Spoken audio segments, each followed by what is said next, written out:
morning, Mom. I spy with my little eye my mom. Here, take your vision blocking glasses. I spy with my little eye these vision blocking glasses. Wear them as much as you can so you don't have to say I spy all the time. I barely take mine off. I spy with my little eye the ground. I spy with my little eye the bush. I spy with my little eye the bus. Class, can anyone tell me why the earth is flat? My eyes are so itchy. My glasses, where'd they go? Timmy, say I spy. I spy with my little eye a beautiful girl named Brianna. Chad, is that you? Of course it's me. Take off your glasses so I can see your beautiful eyes. I don't know. It's not really safe. Come on, Brianna. I just want to see your eyes. You know you can trust me. Okay. Give me those. Dumbest Deaths throwback. In the year 2000, a Texas teenager decided to play Russian roulette, which seems pretty stupid within itself. When playing the game, you have a 1 in 6 chance of unaliving, and you load the bullets into a revolver. But the teenager didn't have a revolver, so he decided to use a semi-automatic, which loads the bullet into the chamber automatically. Obviously, this increased his odds to 100%, and he ended up unaliving himself. This might be the scariest idea for a game ever. They just dropped a new trailer and it looks terrifying. It's a found footage game where you play through the last recorded moments captured on phones, body cams, and the cameras of people who went missing. So far we've seen a guy go missing looking for his dog and ending up in this witch's house, and this person waking up to someone in their home. Follow to hear about the release date because the game's coming out this year and it's called...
What is still, in my opinion, the scariest creepypasta I ever read, Baraska. I'm going to spoil it right now, so if you're interested, ask to read it for yourself or listen to it. It is pretty long, but I think it's worth your time. Essentially, the plot is a group of kids are in a small town in, I believe it was Washington. At night, they hear far out in the hillside this sort of moaning scream. The legends among the kids is that it's a creature they refer to as the Skinned Man. And for a long time, that's the dynamic. The kids are afraid of this creature in the woods, they hide from it at night, until one of them goes missing. Specifically, it was a girl who went missing, and that matters in a minute. So all of her friends began to tell the parents that the Skinned Man took her, and all of the parents just kind of pushed the kids off and said she'll turn up eventually. Years pass, and eventually the kids decide to do something about it and go on a hunt for the Skinned Man. But what they discover is that there is no Skinned Man. There never has been a Skinned Man. Instead, the adults in the town have been capturing young girls to use, and whenever the girls have served their purpose, they are put in what is essentially a giant wood chipper. And the noise the wood chipper makes is the screaming that they've heard from their town for the past dozen years. That story destroyed me. I'll admit I was probably not ready for those concepts that I was reading about at the time. However, I remember it even today as being not only a well-written story, but such a horrifying tale.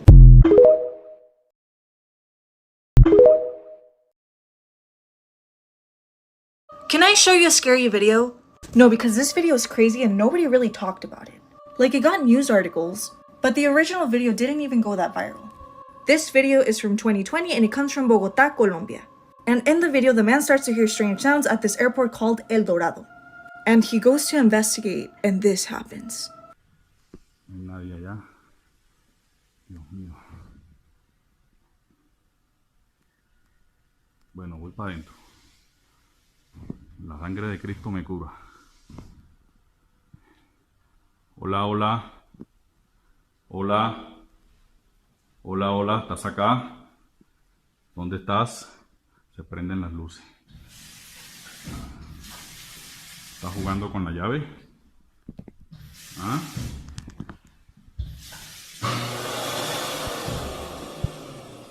¿Estás jugando con la llave? ¿Ah? Necesito otra prueba. Necesito otra prueba. ¡Ay, marica!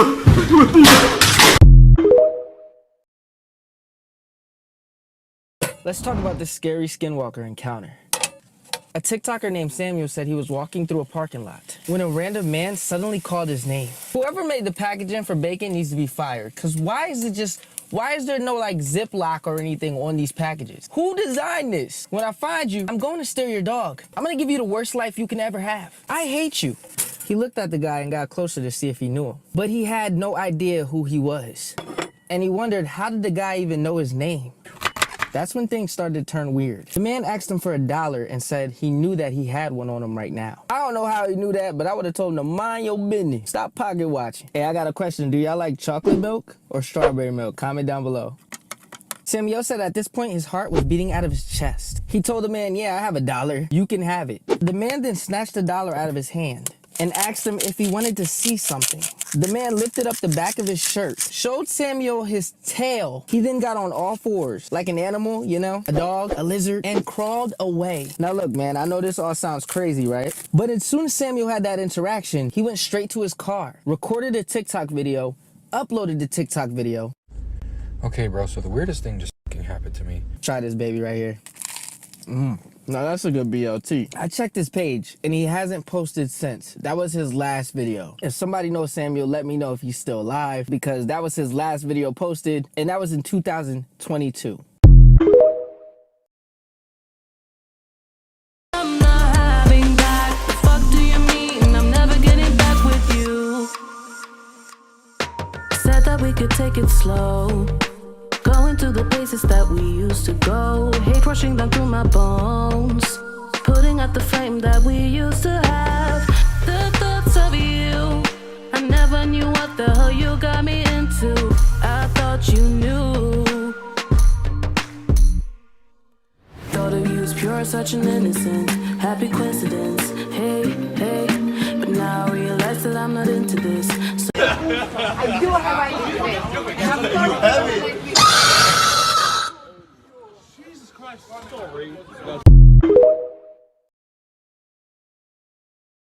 Okay guys, so you get the idea. This is what it's been like all week. Hold up. Ready, watch? See? Nothing that way. Nothing that way. And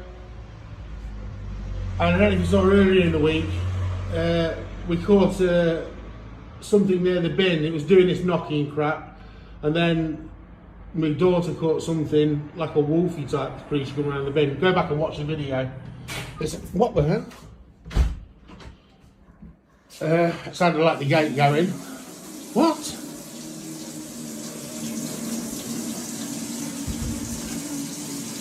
Hold on. I think you can hear that, guys, but that tap's not running. Hold up, I'll show you. You hear that? Can you hear it? That is insane. Listen. You can actually hear water going down the plug hole. What the hell? Hold up a second. Now the toilet. Listen. That toilet has not flushed. What? Tap's going again. And when it's not going. It just sounds like it's going. This is insane.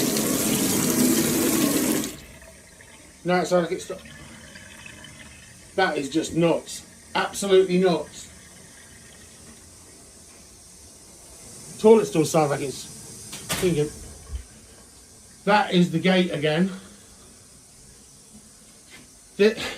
Well, we've had the knocking sounds. Like, you know what I mean? What is it? What was it now? Thursday? Yeah, since Monday. No, before Monday. At the weekend as well.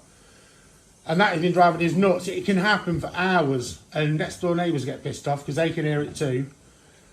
And then, but we've never had this tap sound before. I just hope the camera's picking it up, you know, on my phone. And it's not just audible in my ears. You know what I mean? Oh, fuck. Here we go. Sorry guys, I can't keep doing this because I can't stand up for long. Okay, gotta get the door.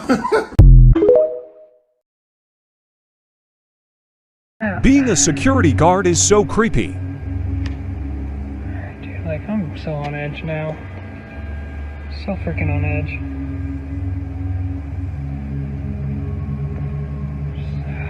It's creepy, man.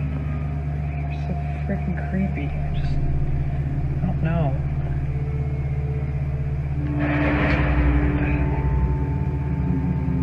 Dude, what the hell was that? What the hell was that? What the hell was that? What the heck? These freaking chairs just moved. What the Okay. I'm done. I've always been a loner and a geek my whole life. I didn't successfully come out of my shell in college, although I wanted to. That's why I moved into the dorm rooms near my campus in the first place. I figured it'd be a great way to meet people and socialize, but I ended up getting straddled with huge room and board expenses on top of my tuition debt. I never managed to make any friends in my hall. That's how I caved in and fell back on being a parasocial weirdo through the gateway of the internet, through Omegle more specifically. It's a website that pairs you up with random strangers so you can text or video chat. That's where I spent most of my time trying to meet people in the online world. But in a lot of ways, it was more of the same of what I got in the real world. Most people skip me almost immediately. A lot of the people that I managed to have conversations with were older men, who seemed insightful at first, but then turned out to be weird and creepy. Then, of course, there was the classic Omegle horde of people without a webcam trying to bait me to give out my ASL. But every once in a while, there was a good conversation to be had with someone who wasn't trying to seduce me. I held out hope to get paired with people like them through dealing with all the BS. One night, after I finished studying, I turned off the lights in my room so people wouldn't see it behind me. Then I hopped onto Omegle to look for a decent person to talk to. That night, more than all the others, went off to an insane start. The very first stranger I encountered was instantly showing me their bare feet. I could tell it was a man's by the hairy legs and toes, too. They were standing on top of their desk with their camera pointed straight at their ingrown toenails. I was frozen by the sight of it. I had no idea what to say to something like that, so I didn't say anything. I didn't skip though. I was hoping it would go somewhere entertaining. And I was more than used to seeing exposed ugly people, since that sort of thing was oddly common to see on Omegle. After a long awkward silence, I tried to open the conversation. Hi. Well, hi there. Nice feet. Thanks, I've been told. Can I see your face, sir? Only if you let me show you my special talent. You have a special talent? Sure, man, bring it on. Splendid. Stay right there. Don't you dare click skip. You got that? Okay. A split second later, the stranger put a watermelon-sized glass jar down the desk between his legs and shouted like he was pretending to be a magician or something. He then said, I call this act one man, one jar. I call this act one man, one jar. Are you ready to see my contortionism demonstration? Sure. I said, are you ready to see my contortionism demonstration? Yeah, man, do it! Alright, brace yourself! The man then put both his feet in the jar. Then, he crouched down and stuffed in his legs. I watched in awe as he squeezed his entire body into it, until it was completely inside the jar. His face was visible, but was completely smushed up against the glass, and I could finally see his face. He looked to be some balding middle-aged guy living in a drafty old apartment. Then, with his one free arm, he reached over and grabbed a lid and somehow managed to put it on top of himself, closing the jar with his entire body sealed inside. I couldn't tell if the pressure was distorting his face or if he was just crazy, but he smiled at me very disturbingly, like he was waiting for me to applaud. I didn't have any words. I couldn't comprehend how a grown man had fit himself into something so small. Well, what do you think? That's very cool, but can you get out? Can I get out? Of course I can get out. Watch! That's when he tried to push the lid off, but as soon as I saw it not move, the man's smile started to slowly vanish from his face. I knew something was wrong. He kept trying to push himself up to get the lid off his back, but he wasn't able to budge it. He was too tightly packed in there to maneuver, and he couldn't get any leverage from the position he was in. All of a sudden, panic was written all over him. His face turned red and puffy, and he frantically tried to move whatever he could, but all of it barely amounted to anything more than rattling his cage. Quickly, it started to seem as though he was having trouble breathing, too. Help me! I can't move, I'm stuck! Oh God, I'm stuck! Help! I don't know what to do! Get me out of here, please! But I don't know where you are! Tell me where you are and I'll call the cops! After the reality had set in that he was completely stuck, the panic had turned into utter despair. He was sobbing incoherently, completely incapable of forming words. Tears and snot and drool streaming from his face and down inside the wall of the jar. What is your location? Tell me! I'm in my apartment. Please come find me. Please. Come. Please. What's your address? Please, that's all I need to know and you'll be okay! Damn it, man, focus! No!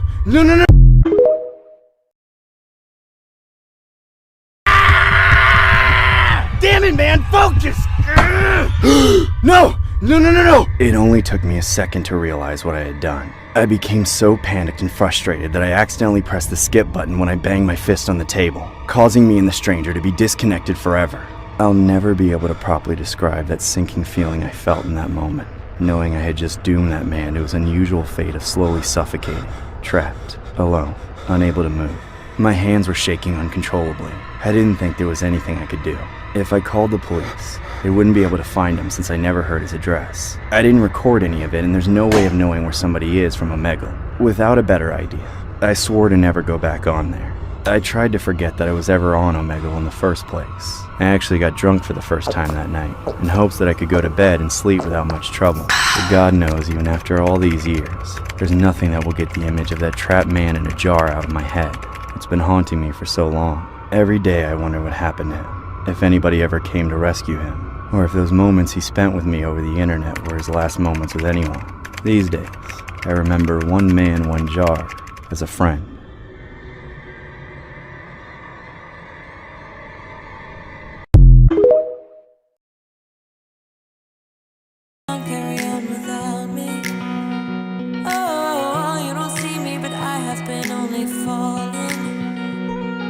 Outside I'm okay, but you don't wanna know my pain.